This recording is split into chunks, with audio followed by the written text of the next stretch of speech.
السلام علیکم ورحمۃ اللہ وبرکاتہ۔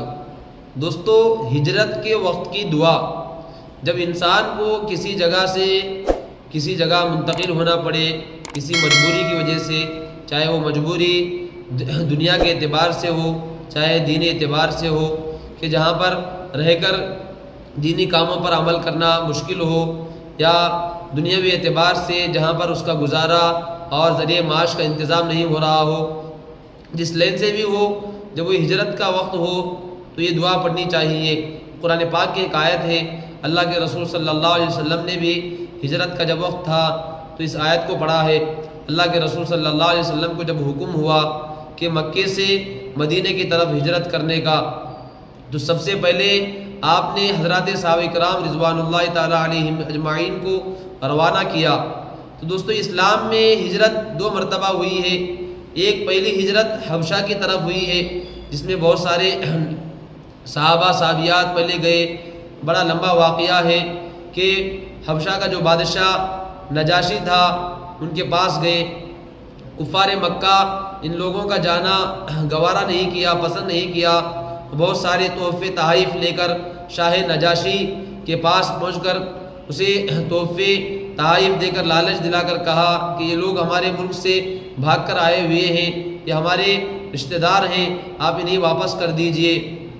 تو بادشاہ بڑا سمجھدار تھا، اس نے ان کے کہنے پر فوراً واپس نہیں کیا، بلکہ انہیں بلا کر پوچھا، اور حضرت جعفر طیار رضی اللہ تعالیٰ عنہ نے سورہ مریم کی آیتیں پڑھ کر انہیں سمجھایا بادشاہ کو۔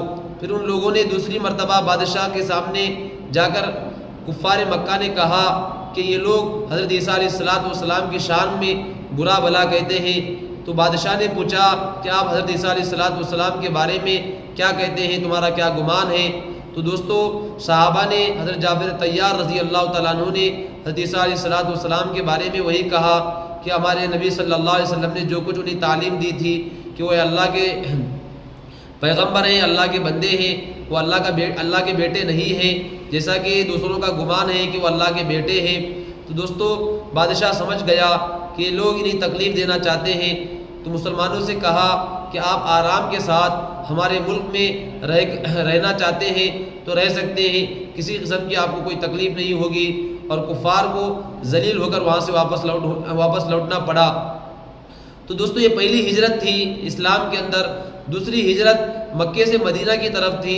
بہت سارے صحابہ کو اللہ کے رسول صلی اللہ علیہ وسلم نے پہلے روانہ کیا کہ مکے کے اندر صحابہ کو بڑی بڑی تکلیفیں دی جاتی تھی، ستایا جاتا تھا، انہیں چین سے عبادت کرنے کو نہیں دیا جاتا تھا۔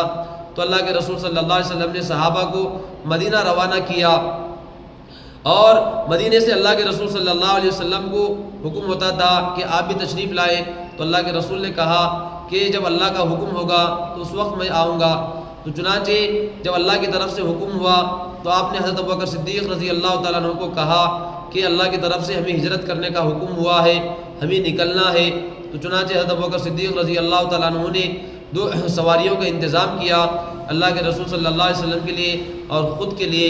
تو دوستو، اللہ کے رسول صلی اللہ علیہ وسلم جب ہجرت کرنے لگے تو ہجرت کے وقت کی یہ دعا ہے کہ قرآن پاک کی ایک آیت ہے سورہ بنی اسرائیل کی 15ویں پارے کے اندر اللہ تعالیٰ فرماتے ہیں، رب ادخلنی مدخل صدق واخرجنی مخرج صدق واجعل لی من لدنک سلطانا نصیرا، کہ جس کا ترجمہ یہ ہے کہ اللہ مجھے آپ خوبی کے ساتھ پہنچائیے اور مجھ کو خوبی کے ساتھ لے جائیے، اور مجھ کو اپنے پاس سے ایسا غلبہ عطا فرمائیے جس کے ساتھ نصرت ہو، مدد ہو۔